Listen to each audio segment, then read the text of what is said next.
All right, today we are pulling back the curtain on some seriously cool and seriously silent technology that makes your modern car tick.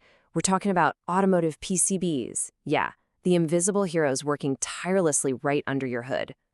Now, to really wrap your head around this, you've got to understand that the car sitting in your driveway is a completely different beast than one from, say, 30 years ago.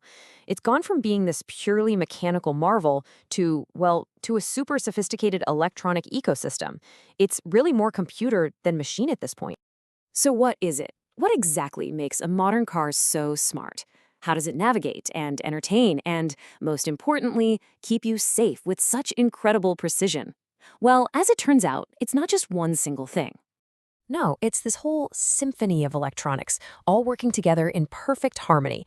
We're talking about the brains behind your blind spot detection and your lane assist, the system powering your GPS and that big touchscreen, the modules controlling all your lights and the air conditioning, and of course, the critical computers managing your engine and your anti-lock brakes. It is a massive, interconnected network. And every single one of these complex systems, they all rely on a hidden electronic nervous system to talk to each other, to get power, and to carry out commands. Now, this is where our story really gets interesting, because this nervous system, it doesn't get to operate in some comfortable climate-controlled office. Oh, no. And that, right there, brings us to the biggest challenge in automotive engineering.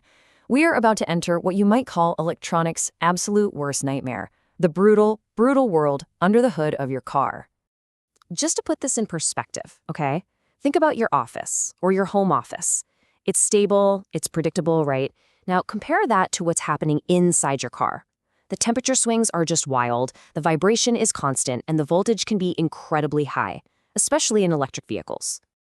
So, on a freezing winter morning, these electronics have to fire up and work perfectly at temperatures as low as -40 degrees Celsius. That is cold enough to make metal brittle. And then, on the flip side, running on a hot day, they have to put up with searing heat, up to 125 degrees Celsius. That is well above the boiling point of water. It's just a massive, massive operational range. And believe me, it does not stop with the temperature. These poor components are under a constant barrage. You've got severe shocks from potholes, you've got constant vibrations from the engine and the road, you have electrical noise or interference from all the other systems, you have moisture, and you have sudden spikes in voltage. It is an unbelievably hostile place for sensitive electronics. So how in the world does any of this technology survive, let alone work reliably for years and years? Well, this brings us to the unsung hero of our story, the PCB, or printed circuit board. These things are the absolute backbone of all automotive electronics. So what even is a PCB? Well, put simply, it's a board that physically holds and electrically connects all those tiny electronic components. You should really think of it as the car's central nervous system. It creates all the pathways for power and information to flow between the vehicle's brain, the microcontrollers, and its body, the sensors, the lights, and the motors. But here's a really key idea. Not all PCBs are created equal. Not even close. You can't just use one standard board for every single job in a car. That brutal environment we were just talking about, it demands specialized tools for very specific challenges. Think of this as the specialized toolkit that engineers get to play with. For a component that needs to be squeezed into a weirdly shaped door module, they use a flex PCB. It can literally bend into place. For power systems that generate a ton of heat, they grab a metal core PCB with an aluminum base that acts like a giant heatsink. For high-speed systems like radar and LiDAR, they need special high-frequency PCBs.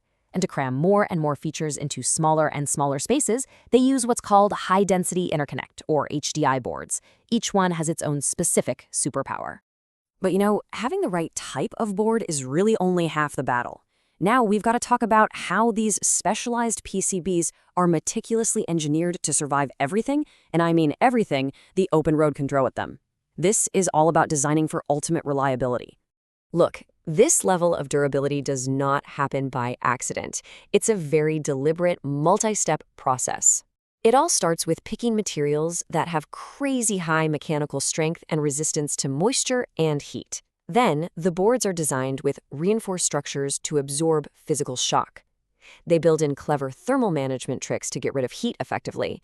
And finally, they go through these brutal validation tests, like thermal cycling and intense vibration tests, just to prove they can handle the real world. And this isn't just, good practice. It's about meeting incredibly strict industry standards. Rules like IPC 60112DA dictate the actual quality of the manufacturing, while something like ISO 26262 is a critical standard for functional safety. Following these isn't optional, it is absolutely essential to make sure the systems you're relying on will work when you need them the most. So, this all leads us to our final and maybe the most important section, the drive for perfection. Because at the end of the day, we need to connect all this complex engineering back to you, the driver, and really understand why this hidden technology truly matters. I think this quote from our source material just sums it up perfectly. The goal of all this intense engineering, it isn't just to make a circuit board that doesn't break. The goal is to create one that thrives in those adverse conditions, performing flawlessly every single time. And the result of that drive for perfection, well, it directly impacts you. It's what ensures your car delivers optimal performance, it's what gives it the durability to last for years, and most critically, it's what provides the foundation for maximum safety. Every single electronic safety feature in your vehicle is completely dependent on the reliability of these unseen components.